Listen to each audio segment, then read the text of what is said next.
You know that feeling, right? When you get some shiny new gadget, it's meant to make life simpler, but you just end up totally confused. Yeah, completely. And today we're kind of looking at the same thing, but, bigger scale. Right, like with whole organization. Exactly. It's a tendency for companies to invest loads in new tech, things go sideways, and bam, they blame the technology itself. Instead of maybe looking at, well, how they actually put it in place. Precisely. We saw an article actually that calls this the irony of tech adoption. It nails it. Okay, so our mission today for this deep dive is to sort of unpack that. Why does this happen over and over? And crucially, figure out how we can maybe stop repeating these mistakes, especially with what's coming next. Good point. Think back to cloud computing. Remember all the excitement, the buzz around. Oh, absolutely. It was Yeah. huge. The promise was, flexibility, scaling up and down, saving money. But the reality was often a bit different. Yeah, a bit bumpy. Lots of places just jumped in feet first. Without the groundwork. Right.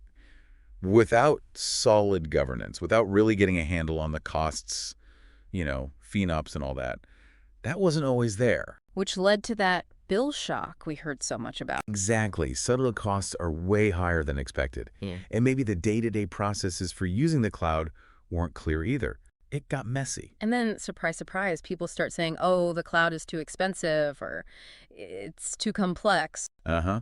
And you even heard talk of moving back to the old on-premise stuff. Which seems kind of ironic, doesn't it? After all that initial excitement. Totally. But when you step back, like the article suggests, it wasn't really the cloud technology that was the bad guy. It was the rollout, the strategy. Yeah.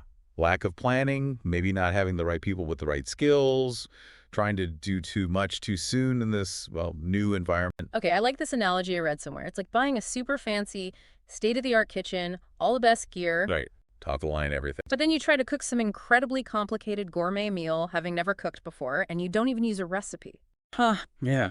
You can't really blame the oven when dinner's a disaster, can you? That's perfect. That's exactly it. The best tools need skill, they need the right approach. Otherwise, what's the point? So, this leads us nicely to the next big thing everyone's talking about. AI. Artificial intelligence. Yep. It's everywhere now. Everyone wants in. They do. And, well, the worry is history repeating itself, isn't it?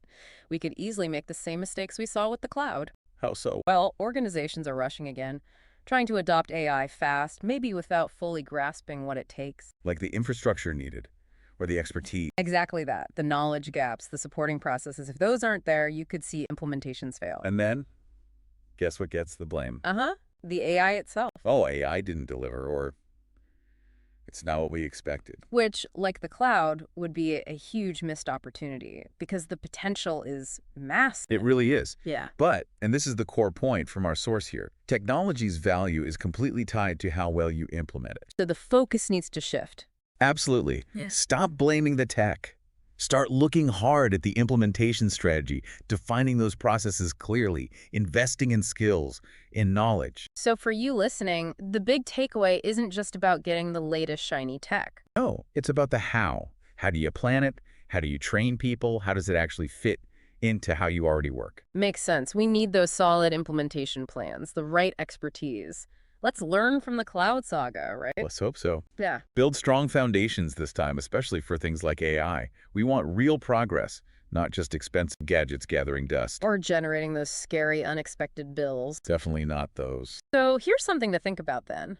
Consider the last time some new tech really frustrated you. Was the technology itself truly broken, or could it have been, how it was introduced, the support you got or didn't get? Yeah. What could have made that experience better? Maybe small changes in the approach could lead to way better outcomes next time. Definitely some food for thought there. Thanks for joining us for this deep dive.